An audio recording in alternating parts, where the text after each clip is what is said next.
दोस्तों, इस वीडियो में हम डीसी मोटर के मोस्ट इम्पोर्टेंट 50 क्वेश्चनों को सोल्व करेंगे। तो हम एक एक करके सभी क्वेश्चनों को सोल्व करते हैं।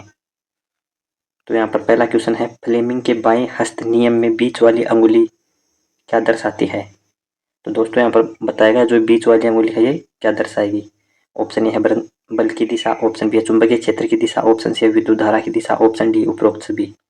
तो दोस्तों जो यहाँ पर है मध्यमा अंगुली, ये क्या दर्शाती है? विद्युत धारा की दिशा। तो ऑप्शन सी यहाँ पर इसका राइट आंसर हो जाएगा। और जो तर्जनी अंगुली है ये दर्शाती है यहाँ पर चुंबकीय क्षेत्र, और जो अंगूठा ये बल की दिशा को दर्शाएगा। नेक्स्ट क्वेश्चन है क्वेश्चन नंबर 2। डीसी मोटर का यह घूमने वाला भाग है। ऑप्शन ए है बॉडी, ऑप्शन बी है फील्ड पोल, ऑप्शन सी है आर्मेचर, ऑप्शन डी है उपरोक्त सभी। तो दोस्तों जो मोटर होती है उसका घूमने वाला पार्ट होता है क्या? ये होता है आर्मेचर। तो ऑप्शन सी यहाँ पर इसका राइट आंसर हो जाएगा। यहाँ पर चित्र में दिखाया गया है कि यह है आर्मेचर, जो ये है मशीन के अंदर वाला पार्ट, जो रोटेटिंग पार्ट होता है। नेक्स्ट क्वेश्चन है 3 नंबर क्वेश्चन यहाँ पर, डीसी मोटर के लेप वाइंडिंग में समांतर पथों की संख्या होती है। यहाँ पर दोस्तों पूछा है लेप वाइंडिंग के लिए समांतर पथ। तो लेप वाइंडिंग में क्या होता है? ए बराबर पी, यानी लेप वाइंडिंग के लिए समांतर पथों की संख्या होती है पोल की संख्या के बराबर। जितने मशीन में पोल होंगे उतने ही वहाँ पर समांतर पथ होंगे। लेकिन जो वेव वाइंडिंग होती है उसके लिए हमेशा ए बराबर 2 होता है, यानी समांतर पथों की संख्या हमेशा 2 ही होती है, चाहे पोल कितने भी हो। तो यहाँ पर पूछा है कि लेप वाइंडिंग में समांतर पथों की संख्या, तो यहाँ पर होगा ऑप्शन ए, यहाँ पर राइट आंसर हो जाएगा, जो क्या होती है पोल की संख्या के बराबर। तो ऑप्शन ए राइट आंसर हो जाएगा। नेक्स्ट क्वेश्चन है क्वेश्चन नंबर 4। डीसी मोटर का दिक् परिवर्तक कम्यूटेटर बना होता है। जो डीसी मोटर होती है उसका जो ये यहाँ पर कम्यूटेटर दिखाया गया है किसका बना होता है? ऑप्शन ए है तांबे का, ऑप्शन बी है अब्रक का, ऑप्शन सी है बेकेलाइट का, ऑप्शन डी है कास्ट आयरन का। तो दोस्तों जो कम्यूटेटर बना होता है ये तांबे का बना होता है। तो ऑप्शन ए यहाँ पर राइट आंसर हो जाएगा। और जो कम्यूटेटर के हर सेगमेंट के बीच में भरा जाता है, तो यहाँ पर ये कम्यूटेटर है, इसके सेगमेंट के बीच में क्या भरा जाता है? माइका भरा जाता है, अब्रक, जो एक कुचालक होता है। यहाँ पर चित्र में दिखाया गया है, ये इंसुलेशन है अब्रक। नेक्स्ट क्वेश्चन है, बैक ईएमएफ को खालिस्तान भी कहते हैं। ऑप्शन ए है बैक ईएमएफ, ऑप्शन बी है विरोधी ईएमएफ, ऑप्शन सी है काउंटर ईएमएफ, ऑप्शन डी है उपरोक्त सभी। तो दोस्तों बैक ईएमएफ को हम यहाँ पर बैक ईएमएफ भी बोलते हैं, विरोधी ईएमएफ भी बोलते हैं, काउंटर ईएमएफ भी बोलते हैं। तो ऑप्शन डी यहाँ पर राइट आंसर हो जाएगा। नेक्स्ट क्वेश्चन है यहाँ पर 6 नंबर क्वेश्चन, बैक ईएमएफ की दिशा ज्ञात करने के लिए कौन सा नियम प्रयोग करते हैं? ऑप्शन ए है फ्लेमिंग के बाएं हाथ का नियम, ऑप्शन बी है फ्लेमिंग के दाएं हाथ का नियम, ऑप्शन सी है कॉर्क स्क्रू नियम, ऑप्शन डी है सिरे का नियम। तो दोस्तों मोटर होती है उसमें बैक ईएमएफ की दिशा ज्ञात करने के लिए हम हमेशा फ्लेमिंग के दाएं हाथ के नियम का प्रयोग करते हैं।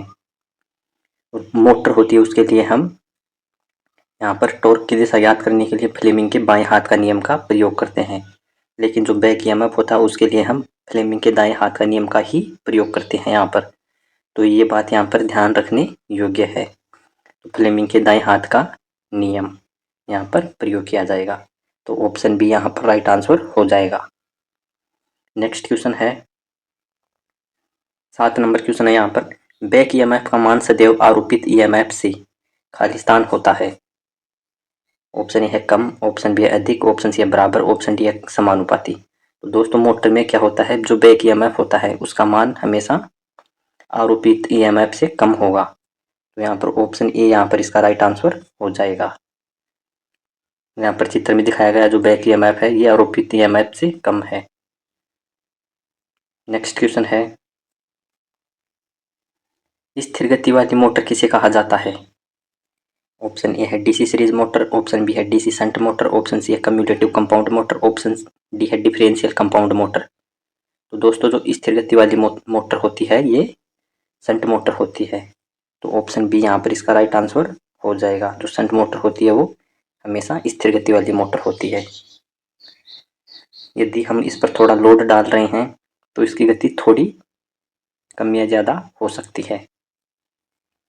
नेक्स्ट क्वेश्चन 9 नंबर क्वेश्चन है यहाँ पर, आर्मेचर तथा फील्ड वाइंडिंग के प्रतिरोध से कौन सी क्षति होती है?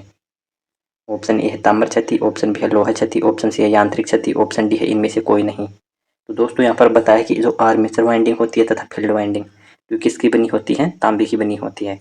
तो इनके कारण जो यहाँ पर हानि होगी, क्षति होगी, वो ताम्र क्षति ही कहलाएगी।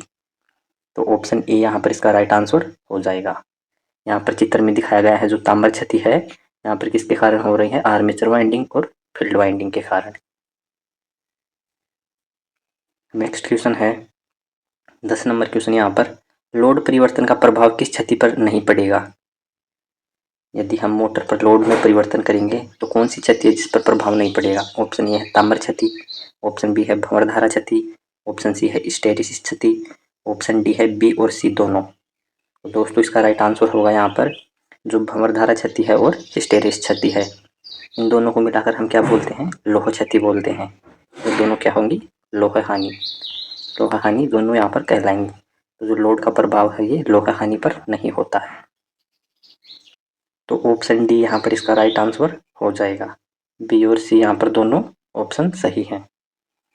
नेक्स्ट क्वेश्चन है, घूर्णन की दिशा डीसी मोटर में किस नियम के द्वारा ज्ञात की जाती है?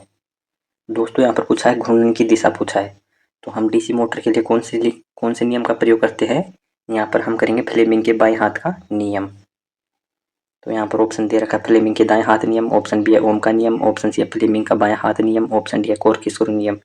तो दोस्तों यहाँ पर ऑप्शन सी यहाँ राइट आंसर हो जाएगा। घूर्णन की दिशा ज्ञात करने के लिए फ्लेमिंग का बाएं हाथ नियम प्रयोग करते हैं डीसी मोटर में। और यदि यहाँ पर यह पूछ लेता कि डीसी मोटर में बैक ईएमएफ की दिशा किस नियम से ज्ञात करते हैं, तो ये आता फ्लेमिंग के दाएं हाथ का नियम। तो यहाँ पर ऑप्शन सी राइट आंसर हो जाएगा। नेक्स्ट क्वेश्चन है, निम्न में से कौन सी डीसी मोटर की मौलिक आवश्यकताएं हैं? ऑप्शन ए है चुंबकीय क्षेत्र, ऑप्शन बी है आर्मेचर, ऑप्शन सी है कम्यूटेटर तथा ब्रश आदि, ऑप्शन डी है उपरोक्त सभी। तो दोस्तों यहाँ पर इसका राइट आंसर होगा, यहाँ पर चुंबकीय क्षेत्र भी जरूरी होता है, आर्मेचर भी जरूरी होता है, कम्यूटेटर तथा ब्रश भी जरूरी होते हैं। तो ऑप्शन डी यहाँ पर राइट आंसर हो जाएगा। यहाँ पर चित्र में एक डीसी मोटर का चित्र दिखाया गया है जिसमें आर्मेचर तथा इसके सभी भागों को दर्शाया गया है। नेक्स्ट क्वेश्चन है, क्या होगा अगर किसी पृथक उत्तेजित डीसी मोटर के सप्लाई टर्मिनल को आपस में बदल दिया जाए?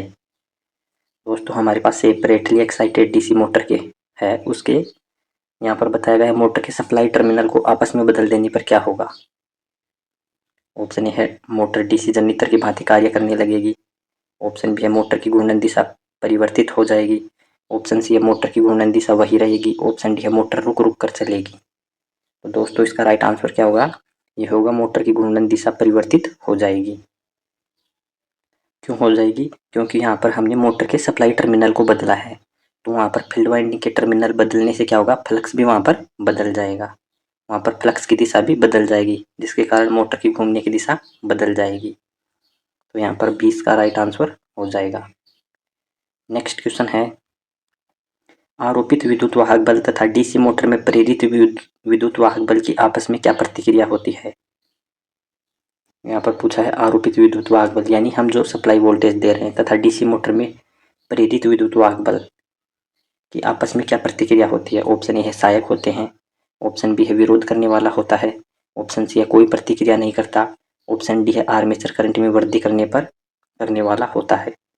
तो दोस्तों इसका राइट आंसर होगा यहाँ पर ये क्या करता है? विरोध करने वाला होता है।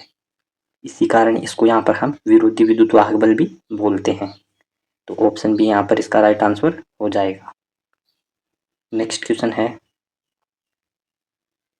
करंट की मात्रा जो डीसी मोटर द्वारा स्रोत से ली जाती है ज्ञात होती है। तो दोस्तों यहाँ पर करंट पूछा है, तो यहाँ पर हम करंट निकालने के लिए कौन सा फॉर्मूला प्रयोग करते हैं? हम डीसी मोटर के लिए V बराबर होता है EB प्लस IA RE। तो यहाँ पर हमको पूछा है IA, तो IA बराबर होगा V minus EB upon RE। तो यहाँ पर इसका ऑप्शन ए रहा, यहाँ पर राइट आंसर हो जाएगा। यहाँ पर करंट पूछा है जो डीसी मोटर द्वारा लिया जाता है, तो इस फॉर्मूले से हम यहाँ पर निकाल लेंगे करंट को। नेक्स्ट क्वेश्चन है, 17 नंबर क्वेश्चन है यहाँ पर डीसी मोटर की बनावट, यानी जो डीसी मोटर होती है उनकी बनावट कैसी होती है। ऑप्शन ए है डीसी जनरेटरों के समान होती है। ऑप्शन बी है डीसी जनरेटरों से कोई तुलना नहीं। ऑप्शन सी है डीसी जनरेटरों के समान होती है, केवल फ्रेम बनावट भिन्न होती है। ऑप्शन डी है संरचना और फ्रेम संरचना समान होती है। तो दोस्तों 17 का यहाँ पर इसका राइट आंसर होगा ऑप्शन सी, डीसी जनरेटरों के समान ही होती है, केवल फ्रेम बनावट थोड़ी भिन्न हो सकती है। सी यहाँ पर राइट आंसर हो जाएगा। नेक्स्ट क्वेश्चन है, निम्नलिखित किन तथ्यों पर बैक ईएमएफ निर्भर करता है। ऑप्शन ए है आर्मेचर के में समांतर पथों की संख्या पर। ऑप्शन बी है मोटर की गति पर। ऑप्शन सी है प्रतिध्रुव फ्लक्स पर। ऑप्शन डी है उपरोक्त सभी। तो दोस्तों जो बैक ईएमएफ होता है ये सभी कारकों पर यहाँ पर निर्भर करता है। तो ऑप्शन यहाँ पर इसका ऑप्शन डी राइट आंसर हो जाएगा। यहाँ पर दिखाया गया है जो बैक ईएमएफ है ये पोल पर भी निर्भर करता है, फ्लक्स पर निर्भर करता है, और जेड यहाँ पर है चालकों की संख्या, एन है यानी स्पीड, मोटर कितनी स्पीड से घूम रहा है। तो यहाँ पर इसका राइट आंसर यहाँ पर ऑप्शन डी होगा। यहाँ पर जो पोल, फ्लक्स तथा गति, समांतर पथ सभी पर यहाँ पर निर्भर करता है। तो ऑप्शन डी यहाँ पर इसका राइट आंसर हो जाएगा। नेक्स्ट क्वेश्चन है, क्या कारण है कि स्टार्टिंग के समय मोटर उच्च विद्युत धारा लेगी, यानी जो हमारे पास डीसी मोटर है ये स्टार्टिंग के समय उच्च धारा लेगी। यहाँ पर दे रखा है ये 4 कारण है, तो इनमें से कौन सा कारण है जिसके कारण उच्च विद्युत धारा लेती है। तो दोस्तों ये क्या होता है, मोटर में स्टार्टिंग के समय क्या होता है, बैक ईएमएफ होता है ईबी, यानी बैक ईएमएफ ये क्या कितना होता है, 0 होता है। तो यहाँ पर बैक ईएमएफ 0 होने के कारण यहाँ पर स्टार्टिंग करंट क्या होगा, मोटर का हाई होगा, बैक ईएमएफ 0 होने के कारण। इसी कारण हमारे यहाँ हम मोटर पर स्टार्टिंग करते समय क्या लगाते हैं, स्टार्टर का प्रयोग करते हैं। जैसे हम डीसी मोटर के लिए 3 पॉइंट, 2 पॉइंट तथा 4 पॉइंट स्टार्टर का प्रयोग करते हैं, इसीलिए करते हैं। यहाँ पर बैक ईएमएफ 0 होने के कारण जो वाइंडिंग है मोटर की वो जल सकती है, इसलिए वहां पर स्टार्टिंग में कम करंट दिया जाता है। तो इस कारण यहाँ पर उच्च विद्युत धारा लेगी, किसके कारण, बैक ईएमएफ 0 होने के कारण। तो ऑप्शन बी यहाँ पर राइट आंसर हो जाएगा। नेक्स्ट क्वेश्चन है, डीसी मोटर में प्रेरित वोल्टेज, ऑप्शन ए है प्रयुक्त वोल्टेज का विरोध करता है। ऑप्शन बी है प्रयुक्त वोल्टेज पर कोई प्रभाव नहीं डालता। ऑप्शन सी है प्रयुक्त वोल्टेज के पक्ष में कार्य करता है। ऑप्शन डी है प्रयुक्त वोल्टेज से स्वतंत्र होता है।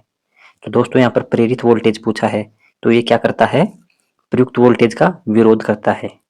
जैसे हम सप्लाई वोल्टेज देते हैं तो उनको उसका विरोध करने वाला वोल्टेज यहाँ पर क्या होता है, विरोधी वोल्टेज होता है, जिसको हम विरोधी विद्युत वाहक बल बोलते हैं। तो यहाँ पर ऑप्शन ए राइट आंसर यहाँ पर हो जाएगा। नेक्स्ट क्वेश्चन है यहाँ पर दोस्तों, किस नंबर क्वेश्चन है यहाँ पर, डीसी मोटर में प्रयुक्त स्टार्टर का कार्य क्या है। दोस्तों जो डीसी मोटर में स्टार्टर प्रयोग किया जाता है उसका काम क्या होता है, मोटर को निम्न वोल्टेज से बचाना। ऑप्शन बी है मोटर को ओवरलोडिंग से बचाना। ऑप्शन सी है स्टार्टिंग के समय आर्मेचर धारा को सीमित करना।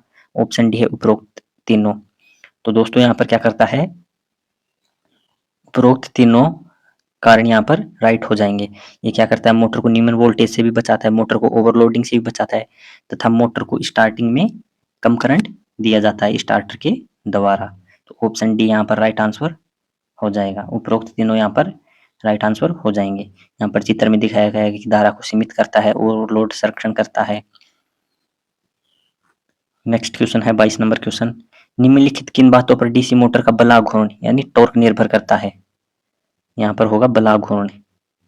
तो जो डीसी मोटर का टॉर्क किस पर निर्भर करता है, ऑप्शन ए है आर्मेचर करंट पर। ऑप्शन बी है प्रतिपोल चुंबकीय फ्लक्स पर। ऑप्शन सी है उपरोक्त दोनों पर। ऑप्शन डी है समांतर पथों की संख्या पर। तो दोस्तों जो टॉर्क होता है क्या करता है, ये आर्मेचर करंट पर भी निर्भर करता है तथा प्रतिपोल चुंबकीय फ्लक्स पर भी निर्भर करता है।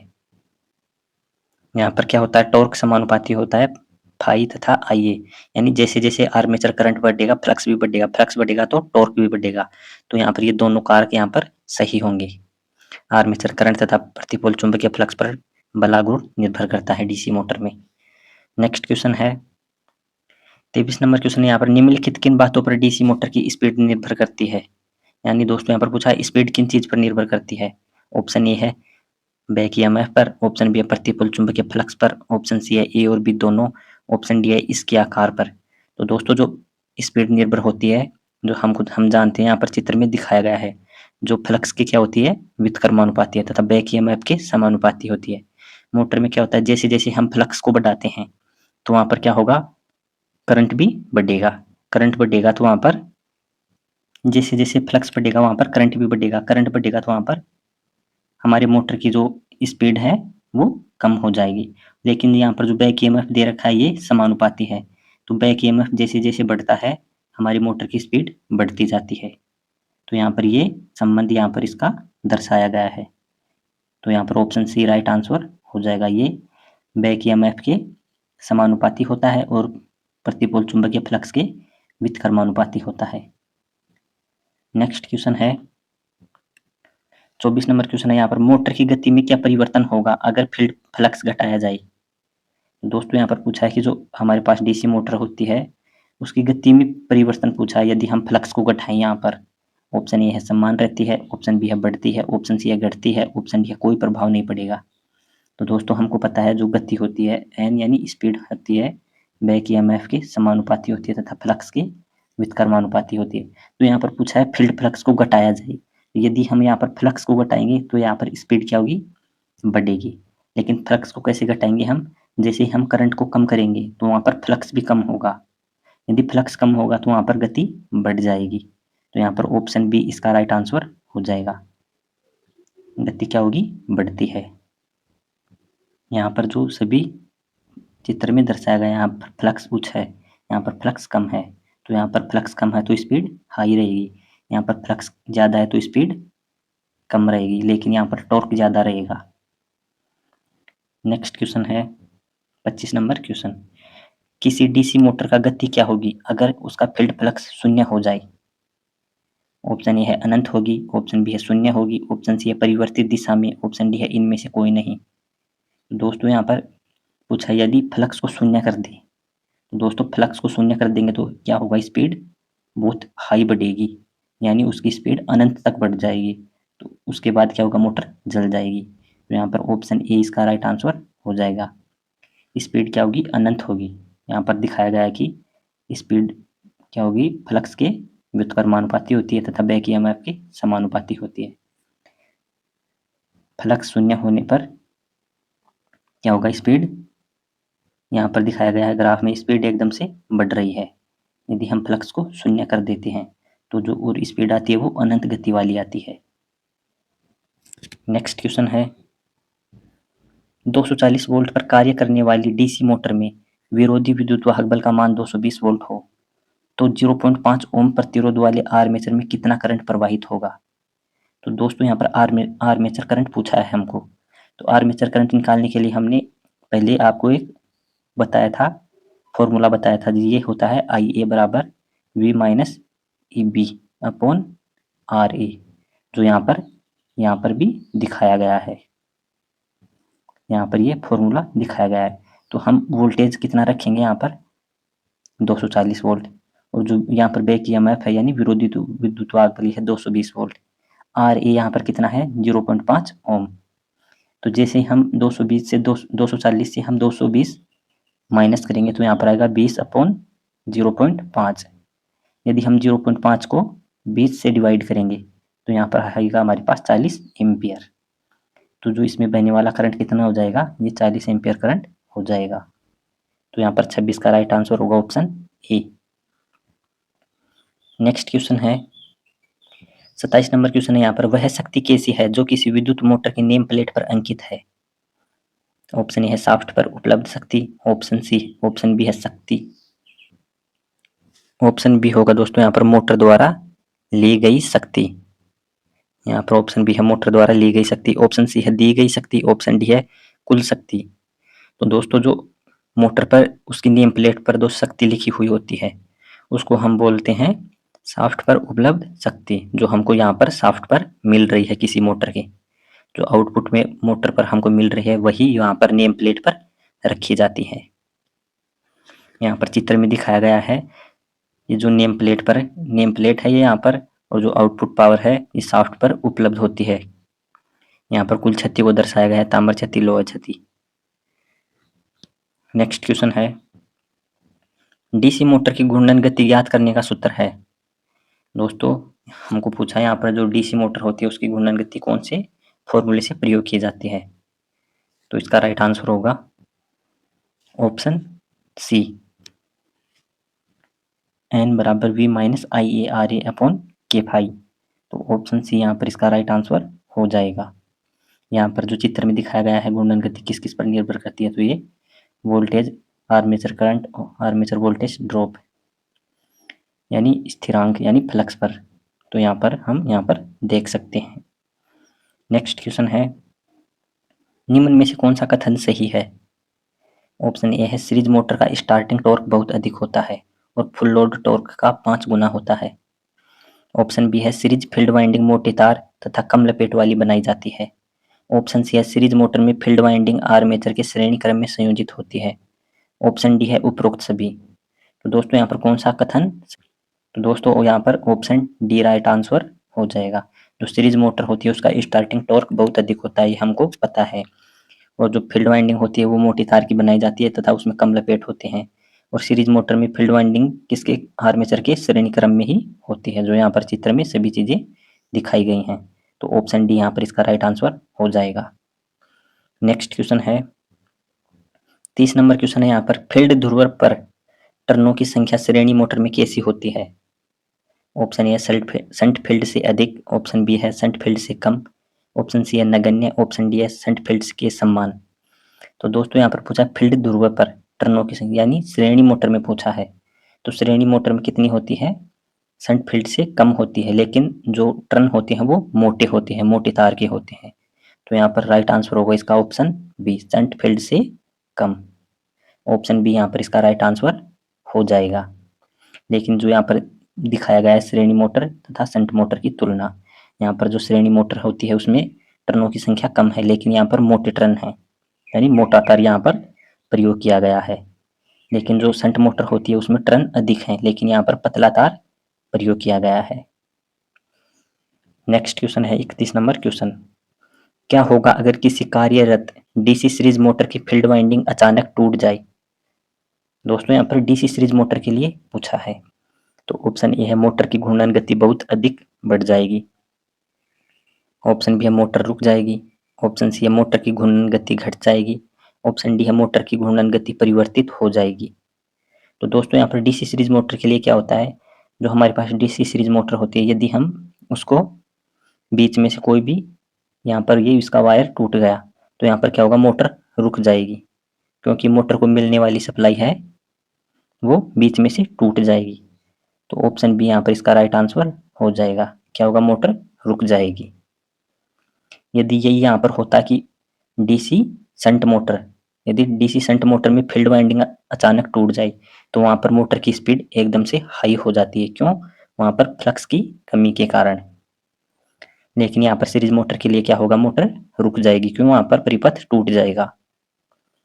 नेक्स्ट क्वेश्चन है, निम्न में से कौन सा कथन सही है।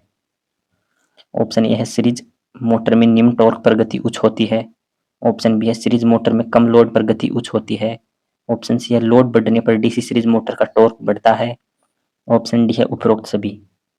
तो दोस्तों इसका राइट आंसर हो जाएगा ऑप्शन डी। ऑप्शन डी यहाँ पर राइट आंसर हो जाएगा, क्योंकि यहाँ पर सभी कथन सही है। नेक्स्ट क्वेश्चन है, निम्न में से कौन सी मोटर लिफ्टों के लिए उपयुक्त है। ऑप्शन ए है कंपाउंड मोटर, ऑप्शन बी है cumulative compound motor, option C है निम्नलिखित में से कौन सी। दोस्तों ये ऑप्शन नहीं है यहाँ पर, ऑप्शन डी है डिफरेंशियल कंपाउंड मोटर। तो दोस्तों यहाँ पर पूछा है लिफ्टों के लिए, तो लिफ्टों में हमें दोस्तों बदलता हुआ टॉर्क की जरूरत होती है, तो वहाँ पर हम कम्युलेटिव कंपाउंड मोटर प्रयोग करते हैं, जो हमको बदलते हुए टॉर्क पर भी आसानी से काम कर सकती है। तो यहाँ पर ऑप्शन बी राइट आंसर हो जाएगा, जो होती है cumulative compound motor. Next question है, एक रेल इंजन के संचालन के लिए कौन सी मोटर का चयन करेंगे। दोस्तों जो ट्रेनों में मोटर प्रयोग होती है वो कौन सी होती है। ऑप्शन ए है DC cumulative motor, option B है DC shunt motor, option C है डीसी श्रेणी मोटर, ऑप्शन डी है पृथक उत्तेजित मोटर। तो दोस्तों ट्रैक्शन के लिए हम डीसी सीरीज मोटर का प्रयोग करते हैं, क्योंकि इसका स्टार्टिंग टॉर्क हाई होता है। नेक्स्ट क्वेश्चन है 35 नंबर क्वेश्चन है यहाँ पर, निम्न में से कौन सा कथन सही है? ऑप्शन ए है शंट मोटर में फील्ड फ्लक्स का मान लगभग स्थिर रहता है। ऑप्शन बी है शंट मोटर की फील्ड वाइंडिंग पतले तार तथा अधिक लपेटों की बनाई जाती है। दोस्तों यह कथन भी सही है। ऑप्शन सी है शंट मोटर में फील्ड वाइंडिंग आर्मेचर तथा सप्लाई स्रोत के समांतर क्रम में संयोजित होती है। दोस्तों ये भी सही है। तो यहाँ पर ऑप्शन डी राइट आंसर हो जाएगा। यहाँ पर सभी कथन सत्य हैं। ए भी सही है, बी भी सही है और सी भी सही है। तो ऑप्शन डी यहाँ पर राइट आंसर हो जाएगा। नेक्स्ट क्वेश्चन है, यदि कोई डीसी शंट मोटर लोड रहित अवस्था में कार्यरत है और उसकी फील्ड वाइंडिंग ओपन सर्किट हो जाए क्या होगा?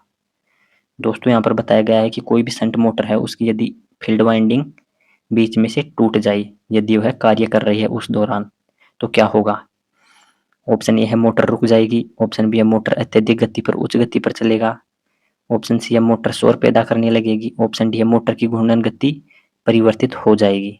तो दोस्तों वहां पर क्या होगा, मोटर बहुत हाई स्पीड से चलेगी। तो ऑप्शन बी यहाँ पर राइट आंसर हो जाएगा। नेक्स्ट क्वेश्चन है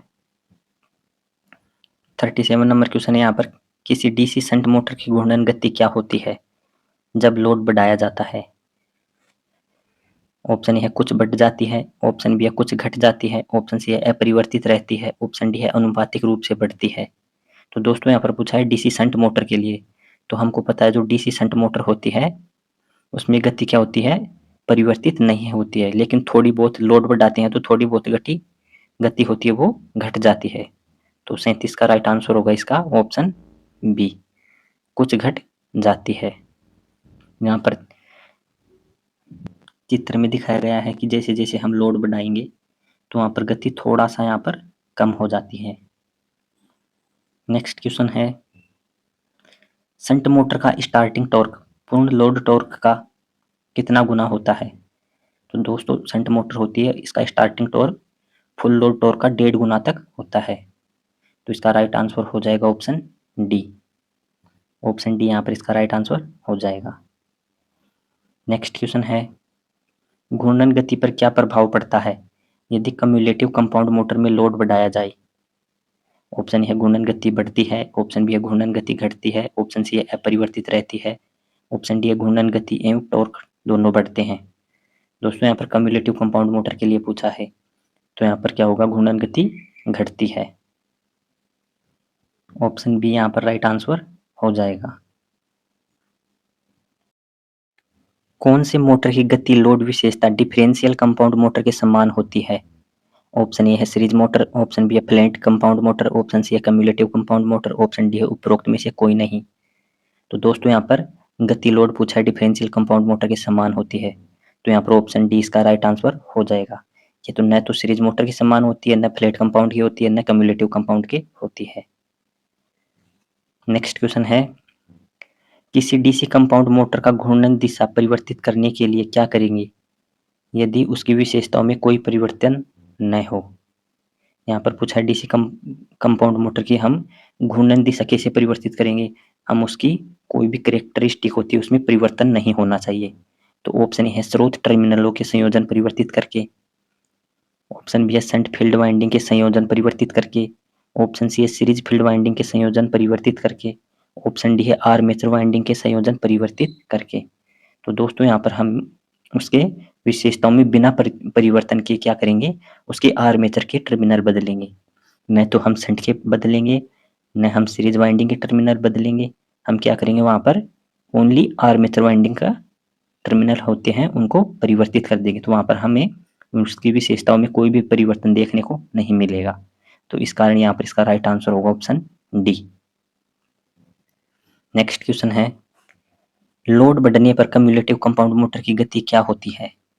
जैसे जैसे हम लोड बढ़ाते हैं कम्युलेटिव कंपाउंड मोटर की गति पर क्या प्रभाव पड़ता है? ऑप्शन है शंट मोटर की अपेक्षा कम घटती है। ऑप्शन बी है सीरीज मोटर की अपेक्षा अधिक घटती है। ऑप्शन सी है सीरीज मोटर की अपेक्षा कम घटती है और शंट मोटर की अपेक्षा अधिक घटती है। ऑप्शन डी है रुक जाती है। तो दोस्तों कम्युलेटिव कंपाउंड मोटर के लिए क्या होता है, ये सीरीज मोटर की अपेक्षा तो कम घटती है, लेकिन जो शंट मोटर होती है उसकी अपेक्षा इसकी गति अधिक घटने लगती है। तो ऑप्शन सी यहाँ पर इसका राइट आंसर हो जाएगा। नेक्स्ट क्वेश्चन है, किस मोटर को स्टार्ट करने में कठिनाई होती है? ऑप्शन ए है DC series motor, option B है flat compound motor, option C है cumulative compound motor, option D है डिफरेंशियल कंपाउंड मोटर। तो दोस्तों इसका राइट आंसर होगा यहाँ पर ऑप्शन डी। जो डिफरेंशियल कंपाउंड मोटर होती है, इसको जो स्टार्ट करते हैं हम, उसमें बहुत ज़्यादा कठिनाई होती है, क्योंकि यहाँ पर इसका जो दोनों वाइंडिंग होती है, जो शंट वाइंडिंग होती है तथा सीरीज वाइंडिंग होती है, ये क्या करती है, इनका फ्लक्स होता है वो विपरीत प्रभाव वाला होता है। तो जब हम इसको स्टार्ट करते हैं तो वहाँ पर हम शंट वाइंडिंग को हटाकर सीरीज मोटर की तरह स्टार्ट करके फिर वापस इसको शंट वाइंडिंग को जोड़ा जाता है। तो इस कारण इसको स्टार्ट करने में थोड़ी कठिनाई होती है।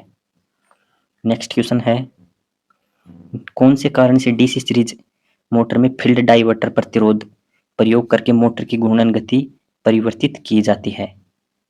दोस्तों यहाँ पर पूछा है डीसी सीरीज मोटर में फील्ड डाइवर्टर। ऑप्शन ए है सामान्य से अधिक गति के लिए, ऑप्शन बी है सामान्य से अधिक एवं दोनों प्रकार की गति के लिए, ऑप्शन सी है सामान्य से कम गति के लिए, ऑप्शन डी है विपरीत गति के लिए। तो दोस्तों हम क्या करते हैं, फील्ड डाइवर्टर का प्रयोग क्यों करते हैं, हमको वहाँ पर सामान्य से अधिक गति चाहिए। वहाँ पर क्या करेंगे हम, फील्ड डाइवर्टर क्या किसके समांतर में लगाया जाता है, फील्ड वाइंडिंग के समांतर में हम एक डाइवर्टर लगाते हैं। तो वहाँ पर हम क्या करते हैं, सामान्य से अधिक गति प्राप्त करने के लिए फील्ड के उसको समांतर क्रम में जोड़ा जाता है। तो ऑप्शन ए यहाँ पर इसका राइट आंसर हो जाएगा। नेक्स्ट क्वेश्चन है, किस कारण से वार्ड लियोनार्ड विधि से मोटर की घूर्णन गति परिवर्तित की जाती है। ऑप्शन ए है केवल एक दिशा में सामान्य से कम अथवा अधिक गति के लिए, ऑप्शन बी है दोनों दिशाओं में सामान्य से कम अथवा अधिक गति के लिए, ऑप्शन सी है केवल एक दिशा में सामान्य से अधिक गति के लिए, ऑप्शन डी है केवल एक दिशा में सामान्य से कम गति के लिए। तो दोस्तों ये होती है दोनों दिशाओं में सामान्य से कम अथवा अधिक गति के लिए यहाँ पर वार्ड लियोनार्ड विधि प्रयोग की जाती है। तो ऑप्शन बी यहाँ पर राइट आंसर हो जाएगा। यहाँ पर जो वार्ड लियोनार्ड विधि है उसका चित्र दिखाया गया है। नेक्स्ट क्वेश्चन है, डीसी मोटर में घूर्णन की दिशा कैसे निर्धारित की जाती है, यानी जो रोटेशन की दिशा है वो कैसे निर्धारित की जाती है। ऑप्शन ए है फ्लेमिंग के दाएं हाथ के नियम द्वारा, ऑप्शन बी है फ्लेमिंग के बाएं हाथ के नियम द्वारा, ऑप्शन सी है लेंज के नियम द्वारा, ऑप्शन डी है एम्पियर के नियम द्वारा। तो दोस्तों यहाँ पर पूछा घूर्णन गति के लिए, तो ये क्या होता है, फ्लेमिंग के बाएं हाथ के नियम द्वारा निर्धारित की जाती है। तो ऑप्शन बी यहाँ पर राइट आंसर हो जाएगा। नेक्स्ट क्वेश्चन है, डीसी मोटर की गति नियंत्रण की वार्ड लियोनार्ड विधि का मुख्य लाभ क्या है। ऑप्शन ए है यह बहुत जगह घेरती है, यह बहुत, ऑप्शन बी है यह बहुत सुचारू स्मूथ और विस्तृत रेंज में गति नियंत्रण प्रदान करती है, ऑप्शन सी है इसमें किसी बाहरी स्रोत की आवश्यकता नहीं होती है, ऑप्शन डी है यह सबसे सस्ती विधि है। तो दोस्तों इसका मुख्य लाभ क्या है, यह है ऑप्शन बी, यह बहुत ही सुचारू यानी स्मूथ चलती है और विस्तृत रेंज में गति को नियंत्रित करती है। तो ऑप्शन बी यहाँ पर इसका राइट आंसर हो जाएगा। नेक्स्ट क्वेश्चन है, लोड बढ़ने पर डीसी सीरीज मोटर की टॉर्क स्पीड विशेषता क्या होती है, यानी जैसे जैसे हम लोड बढ़ाएंगे तो वहाँ पर टॉर्क और स्पीड में क्या परिवर्तन होगा। ऑप्शन है टॉर्क लोड के बढ़ने के साथ घटता है और गति बढ़ती है, ऑप्शन बी है टॉर्क लोड के वर्ग के समानुपाती बढ़ता है और गति लोड बढ़ने पर, ऑप्शन सी है टॉर्क लोड के समानुपाती बढ़ता है और गति नियत रहती है, ऑप्शन डी है उपरोक्त में से कोई नहीं। तो दोस्तों इसका राइट आंसर होगा ऑप्शन बी, टॉर्क क्या। नेक्स्ट क्वेश्चन है, किस विधि के द्वारा किसी डीसी मोटर की घूर्णन गति का नियंत्रण किया जाता है। दोस्तों जो यहाँ पर पूछा है कि डीसी मोटर की घूर्णन गति का नियंत्रण किसके द्वारा किया जाता है। ऑप्शन ए है स्रोत वोल्टेज को नियंत्रित करना, ऑप्शन बी है आर्मेचर सर्किट का प्रतिरोध नियंत्रित करना, ऑप्शन सी है क्षेत्र फील्ड नियंत्रण, ऑप्शन डी है उपरोक्त सभी। तो दोस्तों इसका राइट आंसर हो जाएगा ऑप्शन डी। यहाँ पर हम स्रोत वोल्टेज को भी नियंत्रित कर सकते हैं, आर्मेचर सर्किट में प्रतिरोध भी डाल सकते हैं तथा क्षेत्र यानी फील्ड वाइंडिंग को भी नियंत्रित कर सकते हैं। तो इस कारण इसका राइट आंसर होगा ऑप्शन डी, यानी उपरोक्त सभी से हम गति को नियंत्रित कर सकते हैं। तो दोस्तों आज की क्लास खत्म हुई। यदि क्लास अच्छी लगी हो तो लाइक करना, शेयर करना और सब्सक्राइब करना। Thank you.